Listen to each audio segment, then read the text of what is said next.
الأب والأم هم أغلى حاجة في حياتنا، لكن إيه اللي يخلي بنت موهوبة ومتفوقة تبقى ناقمة على حياتها وتكره أبوها وأمها وتدمر عيلتها بالكامل؟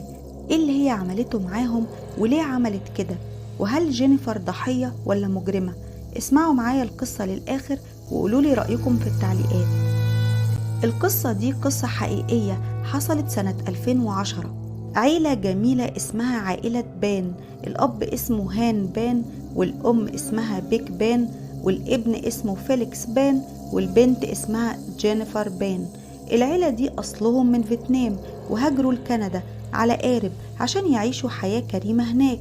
بدأوا من الصفر، وبعد معاناة قدروا يشتغلوا في مصنع لتجميع قطع السيارات. شغلة صعبة لكن كانت براتب كويس. كان عندهم هدف ان هم يطلعوا ولادهم فيليكس وجينيفر احسن منهم ويعلموهم احسن تعليم زي حلم كل اب وام. وفعلا فيليكس دخل كلية الهندسة، وجينيفر كانت متفوقة وموهوبة وكانت بتتزلج على الجليد، ومهارتها كانت زي اللاعبين الأولمبيين. كمان كانت عازفة على البيانو بشكل رائع لدرجة انها اتكرمت بسبب موهبتها. وكمان اكاديميا كانت جينيفر شاطرة وكل درجاتها كانت A+. الأب والأم كانوا عايزينها تدخل كلية طب، لكن بعد كده غيروا رأيهم إنها تدخل كلية الصيدلة لأنها ما كانتش هتقدر تتعامل مع الدم والكلام ده. حياة الأسرة دي كانت صارمة جدا. الأب والأم كانوا بيحوشوا مبالغ كويسة لدرجة إنهم كونوا ثروة كبيرة مع الوقت، وبقى عندهم فيلا وكذا عربية. ويمكن ده كمان اللي جذب ليهم المجرمين عشان يسرقوهم في الليلة المشؤومة اللي هنحكيها دلوقتي. يوم 8 نوفمبر 2010 الأسرة، الأب والأم والبنت، كانوا في الفيلا بتاعتهم بالليل عادي. ابنهم هو اللي ما كانش موجود لأنه بيدرس في كلية بعيدة. اقتحم البيت ده 3 مقنعين. صحي الأب من النوم على مسدس متصوب على رأسه. الأم كانت بتتفرج على التلفزيون تحت في الطابق السفلي، أما الطابق العلوي كان الأب نايم. وجينيفر كمان كانت في الطابق العلوي، كانت ساعتها بتتكلم في التليفون. سمعت صوت دوشة جاية من بره، طلعت من الأوضة بسرعة تشوف فيه ايه. لقت متصوب عليها المسدس وقيدوها مع الأب والأم. المجرمين فضلوا يزعقوا فيهم: فين الفلوس، فين الفلوس؟ الأم دلتهم على $1100 كانوا في البيت، لكن اللصوص دول ما كانوش طبعا مقتنعين ان هي دي بس الفلوس الموجودة. هان وبيك قعدوا يقسموا ان دي بس الفلوس الموجودة في البيت وان كل فلوسهم في البنك. وبعد الصراخ واحد من العصابة خد جينيفر للطابق اللي فوق وقيدها على ترابزين السلم اللي فوق وايديها ورا ظهرها. وخلوا بالكم من الملاحظة دي. اما الاب والام المقنعين دول خدوهم لقبو البيت وخلوا وشهم للحيطة وظهرهم للعصابة وغطوهم ببطانية. الأب والأم لحظتها كانوا في قمة الرعب وخلاص عرفوا إنهم هيموتوا. الأم يا عيني فضلت تتوسل لحياة بنتها وتقول لهم اقتلوني بس سيبوا بنتي تعيش. للأسف فجأة المقنعين أطلقوا 5 رصاصات على الأب والأم، وبعدها طلع المقنعين دول من البيت وسابوا جينيفر فوق مربوطة في ترابزين السلم. جريت جينيفر، قدرت تطلع تليفونها وتتصل بالطوارئ في كندا 911.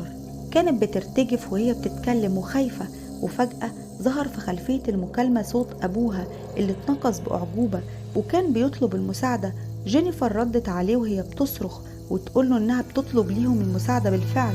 جينيفر في المكالمة دي قالت لموظفة الطوارئ إنها بتعمل المكالمة ولسه إيديها مقيدين لظهرها لورا. الشرطة طبعا وصلت البيت بسرعة وفعلا شافوا المشهد. الأب مصاب بطلقتين، واحدة في جانب الوجه والتانية في الكتف. أما الأم للأسف فرقت الحياة بعد 3 طلقات في الرأس. وفي الطابق التاني شافوا جينيفر لسه مربوطة على ترابزين السلم بتاع البيت. الحادثة دي وقتها انتشرت على كل وسائل الإعلام والكل كان متعاطف مع العيلة دي والوضع الصعب اللي عاشوه، وكمان كانوا متعاطفين مع البنت المسكينة جينيفر اللي أكيد عاشت أكبر صدمة في حياتها. لكن المحققين في القضية دي كانوا هم الوحيدين اللي بيبصوا لجينيفر بنظرات الشك والريبة بعد ما فحصوا طبعا مسرح الجريمة، لأن أصابع الاتهام كلها كانت عليها. أسئلة كتير ملهاش إجابة، يعني إزاي قدرت تكلم الطوارئ وإيديها مربوطة ورا ظهرها؟ وكمان ليه المسلحين دول ما قتلوهاش هي كمان وسابوا وراهم شاهد على الجريمة دي؟ وكمان لو بهدف السرقة. الأب كان سايب مفاتيح عربيته اللي قدام البيت دي، المفاتيح كانت على الترابيزة، العصابة سابتها زي ما هي. كمان دخول المسلحين دول للبيت ما كانش فيه أي آثار عنف أو كسر في باب الفيلا، يعني دخلوا بشكل طبيعي جدا. بعد الحادثة دي خدوا الأب على المستشفى، ودخل للأسف في حالة غيبوبة لأن إصابته كانت قوية. أما جينيفر سابوها تهدى شوية وبعدها هيحققوا معاها. أثناء التحقيق بقى معاها كانوا بيتعاملوا معاها كشاهدة على الجريمة مش مشتبه فيها، والمحقق كمان قال لها كده. المحقق طلب منها تقوله اللي حصل يوم الحادثة بالظبط. الغريب إنها كانت بتحكي أدق التفاصيل كأنها حافظاها ومتدربة على الكلام، وكانت حركاتها غريبة قوي، بتبتسم شوية وبعدين تزعل وكأنها بتمثل. تمثيلها كان أوفر قوي لدرجة إنها كانت بتقول كلام غريب، ووصفت المجرمين اللي قتلوا أمها بالجنتلمان. فكل الزلات الغبية دي والحركات الغريبة والتمثيل المصطنع خلت المحققين يشكوا فيها أكتر، وسألوها هنا السؤال المهم، وهو إنها إزاي قدرت تكلم الطوارئ وإيديها مقيدة ورا ظهرها، وطلبوا منها إنها تمثل اللي حصل بالظبط، وإزاي قدرت تستخدم وقتها التليفون. المحقق اداها تليفون عشان تحطه في جيبها، وطلب منها تديه ظهرها وتمثل إنها مربوطة على ترابزين السلم وتحاول تتصل بالتليفون. جينيفر قالت إنها بالرغم إن إيديها كانت مقيدة لكن ذراعها من فوق هو بس اللي كان مربوط بالترابزين، يعني من فوق المرفق. بعدها طلعت التليفون من جيبها الشمال ولفت إيديها ناحية اليمين عشان تقدر تشوف شاشة التليفون. فقال لها المحقق يعني كنت بتتكلمي في التليفون بنفس الطريقة دي والتليفون بعيد عنك؟ قالت له أيوة، وكنت بصرخ عشان يوصل صوتي، وكنت رافعة الصوت كمان عشان أقدر أسمع الطرف التاني. على الرغم كل الغلطات الغبية والحركات اللي عملتها في المقابلة دي، لكن تصويرها للموقف ده بالذات كان واقعي جدا في نظر المحققين. المحققين ما استفادوش خالص للأسف من النقطة دي. المقابلة دي استمرت معاها 4 ساعات. بعدها المحققين قالوا لها الأسئلة خلصت خلاص وخلوها تمشي. بعد المقابلة دي شكوكهم فيها زادت أكتر وقرروا يراقبوها. واليوم اللي بعد كده أقيمت جنازة أمها. الغريب إن ما كانش باين على جينيفر أي حزن أو زعل عليها.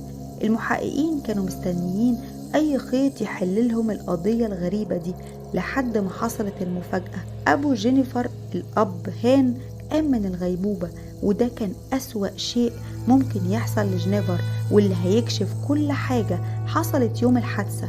المحققين راحوا عشان ياخدوا شهادته، وقال لهم إنه فاكر كل الأحداث اللي حصلت بالظبط، والرواية اللي حكاها كانت عكس تماما اللي قالتها جينيفر.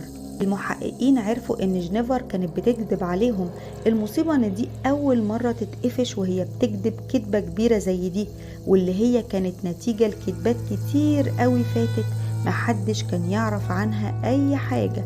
جينيفر كانت ابعد ما تكون عن البنت المجتهدة المثالية، ده كله كان كذب في كذب. كانت بتزور كل درجاتها من فترة طويلة جدا. وعشان نعرف الموضوع من الاول، الأب والأم دول كانوا صارمين جدا في الدراسة مع أولادهم. لازم ولادهم يجيبوا الدرجات النهائية ويكونوا من الأوائل، مش أقل من كده. حتى الأب هو اللي كان بيحدد بنته تدخل كلية إيه، وما كانوش بيسيبوا لولادهم أي قرار. جينيفر كانت بتدرس ليل ونهار، وحياتها كانت عبارة عن دراسة وبس، وممارسة التزلج والبيانو في وقت الفراغ، وحرمنها من الخروج والفسح مع أصحابها، حتى من المواعدة أو إنها تصادق حد. وإحنا بنتكلم على كندا، يعني كل أصحابها حواليها بيخرجوا ويتفسحوا ويعيشوا سنهم، وهي بتدرس بس. البنت كانت موهوبة لكن علميا ما كانتش قوي، درجاتها كانت عادية جدا، فكانت بتزور درجاتها خوفا من أهلها وكمان عشان تكسب رضاهم. فضلت كل فصل دراسي تزور الدرجات لحد ما اتخرجت من المدرسة، لدرجة إنها ما اتخرجتش أساسا، وزورت حتى شهادة الجامعة لكلية الصيدلة لواحدة من أكبر الجامعات في كندا اللي أبوها كان عايزها تدخلها. فضلت تعيش حياة مزدوجة غريبة كلها كذب في كذب، لدرجة كانت بتتظاهر إنها كل أسبوع بتروح الجامعة، واشترت كتب وأدوات، وفضلت تحكي طول الوقت لأبوها وأمها عن الدراسة، وتألف قصص من وحي خيالها عشان توهمهم بكذبها. مش بس كدبت عليهم بخصوص الجامعة، يعني كمان من أكتر الحاجات اللي كانت ممنوعة ومحرمة عند أبوها وأمها هي المواعدة وإن يكون عندها حبيب. أما بقى في الحقيقة جينيفر كانت بتحب واحد معاها أيام ثانوي اسمه دانيال وانج. الولد ده كان شاب مستهتر جدا وبيتعاطى كمان المخدرات. جينيفر ما كانتش بتروح الجامعة ولا حاجة، كانت في الواقع بتروح لبيت دانيال تقعد معاه. الأب والأم كانوا فرحانين جدا بقى ببنتهم ونجاحاتها، بس لأن الكذاب لازم بيسيب وراه حاجة، الأب والأم ما كانوش بيشوفوها بتذاكر ولا حاجة، وبالوقت ابتدوا يشكوا في أمرها ويراقبوها. ويوم طلعت الجامعة راقبوها ومشوا وراها، استغربوا إنها ما راحتش السكن الجامعي اللي المفروض إنها ساكنة فيه. اتصدموا لما شافوها داخلة مبنى اللي فيه شقة حبيبها دانيال. الأب والأم واجهوا جينيفر باللي شافوه، وهي مع الضغط عليها اعترفت بكل كذبها وإنها ما بتدرسش وعايشة مع حبيبها دانيال. أبوها لما سمع كده طبعا غضب جدا عليها وخيرها خيارين: إما إنهم هيتبروا منها تماما ويقطعوا علاقتهم وفلوسهم عنها، أو إنها تقطع علاقتها بحبيبها وترجع لدراستها تحت رقابتهم المشددة. جينيفر لو كان الأمر بإيديها كانت سابت عيلتها من زمان، لكن لأنها عارفة إنها محتاجة لهم ماديا ومش هتقدر تعيش، فاختارت الخيار التاني، وهي إنها هتقطع علاقتها بحبيبها وترجع تشوف تاني مستقبلها اللي رسمه ليها أبوها. الفترة اللي جت بعد كده كانت الجحيم بالنسبة لجينيفر. تليفونها كان طول الوقت بيتفتش وممنوع تخرج لوحدها من البيت. كانت قبل كده طبعا عايشة براحتها وفجأة بقت محبوسة، ومع ذلك كانت برضو بتتواصل مع دانيال بالرسايل، وكانت بتمسح الرسايل دي أول بأول. وبعد شهور ما قدرتش طبعا تتحمل الوضع ده، خدت من دانيال رقم قتلة مأجورين هو يعرفهم، اتفقت معاهم هتديهم 10,000 دولار مقابل ان هم يقتحموا البيت ويقتلوا أبوها وأمها ويمثلوا انها عملية سرقة. هي وحبيبها اتفقوا على قتل أبوها وأمها عشان تاخد حصتها من الميراث اللي بتوصل ل500,000 دولار، ويعيشوا بعد كده براحتهم بدون قيود. دانيال اداها موبايل بخط جديد عشان تقدر تتواصل مع المجرمين اللي هينفذوا العملية دي، وبعدها ترمي الخط ده عشان ما تسيبش وراها أي أثر. تخيل ان شيطانها وصلها انها تقتل أبوها وأمها لمجرد انها تعيش حياتها. يوم الحادثة بالليل الساعة 9:30 كانت الأم بتتفرج تحت في الدور السفلي على التلفزيون، أما الأب كان فوق نايم، وجينيفر كانت برضو فوق في الطابق العلوي في أوضتها. نزلت جينيفر ودعت أمها للمرة الأخيرة عشان هتنام، وفتحت للعصابة باب البيت تحت، وبعدها طلعت أوضتها، وبعد نص ساعة فتحت نور أوضتها لمدة دقيقة وبعدين قفلته، ودي كانت الإشارة منها للمجرمين عشان يبدأوا العملية. وطبعا عرفنا اللي حصل بعد كده يوم الحادثة. جينيفر لسوء حظها أبوها فاق من الغيبوبة وحكى كل حاجة، وقال إن هو وزوجته كانوا مقيدين في الطابق الأرضي للبيت، أما جينيفر نزلت من الطابق العلوي وما كانتش لا مقيدة ولا خايفة، بالعكس كانت بتتكلم مع المجرمين دول بطريقة ودية جدا كأنهم صحابها أو إنها تعرفهم. فهنا المحققين اتأكدت شكوكهم وعرفوا إن جينيفر كانت بتكذب عليهم، بس طلبوا من الأب إن هو يخبي كلامه ده ويتظاهر بفقدان الذاكرة عشان يبتدوا يفاجئوها. المحققين استدعوا جينيفر وحققوا معاها تاني، وفي المرة دي اتولى محقق اسمه بيل جواتس، محقق خبرة ومن أكتر المحققين المعروفين في كندا. عنده أسلوب فريد جدا للاستجواب، أسلوب مرهق جدا للمتهمين لحد ما يعترفوا، بيضغط عليهم ضغط جامد وبعدها يواسي المتهم كأنه طبيبه النفسي، ويرجع يضغط عليه جامد تاني في الكلام، ويرجع بعدها يهدي تاني كلامه معاه، وهكذا لحد ما يعترف المتهم في الآخر. وأخيرا بعد 9 ساعات من الاستجواب قالت جينيفر للمحقق إنها جاهزة خلاص تقوله الحقيقة، وطبعا هتقول برضو كذبة جديدة. شيطانة بتلعب على حبل الكذب طول الوقت. ألفت بقى حكاية ورواية مختلفة تماما، اعترفت إنها فعلا اللي أجرت القتلة المأجورين دول، بس مش الهدف أبوها وأمها. قالت إنها كانت حاسة بالاكتئاب من حياتها وعايزة تموت، وإنها حاولت تنتحر وفشلت، فأجرت المجرمين دول عشان يقتلوها هي، لكن قبل تنفيذ العملية بساعة غيرت رأيها وبعتت لهم رسالة إنها كنسلت العملية، لكن المجرمين كانوا عايزين فلوسهم اللي اتفقت معاهم عليها، فاقتحموا البيت وقتلوا أبوها وأمها انتقاما منها. طبعا المحقق وهو بيسمع الرواية الغبية دي عرف ليه الهبلة دي كانت فاشلة في الدراسة.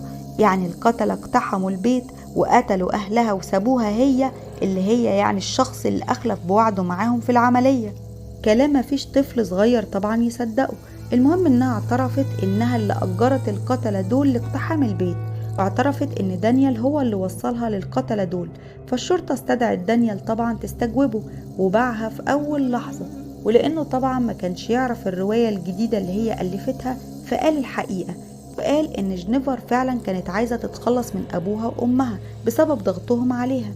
وبعد ما دانيال اعترف للمحققين إنه اداها تليفون وخط مؤقت عشان تتواصل مع المجرمين، جينيفر كانت فعلا اتخلصت من خط التليفون ده، لكن بغبائها كانت لسه محتفظة بالتليفون نفسه، وما كانتش عارفة ان الشرطة يقدروا بمساعدة شركات الاتصال يجيبوا الرسائل المحذوفة دي تاني، ويعرفوا كمان الخط اللي كان موجود في التليفون. فطبعا الرسائل جابوها كلها وفضحت كل اللي حصل، وتم القبض على جينيفر ودانيال والمجرمين اللي نفذوا الجريمة. وفي المحاكمة اتحكم على جينيفر بالسجن مدى الحياة مع عدم إمكانية الإفراج المشروط بعد 25 سنة.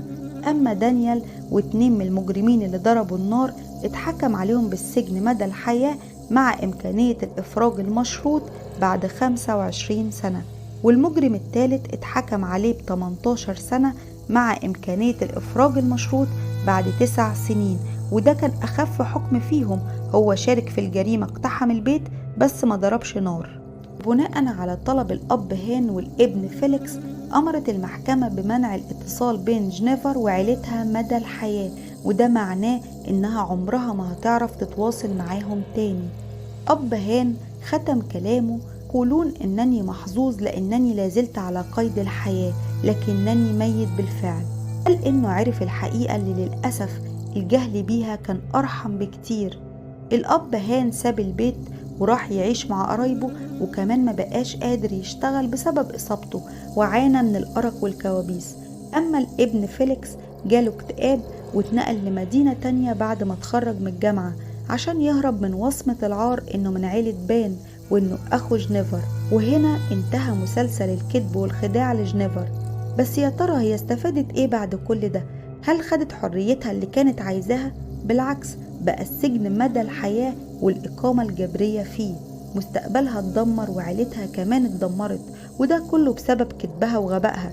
هي أجرمت لكن الأهل كمان غلطوا، التربية كلها كانت غلط.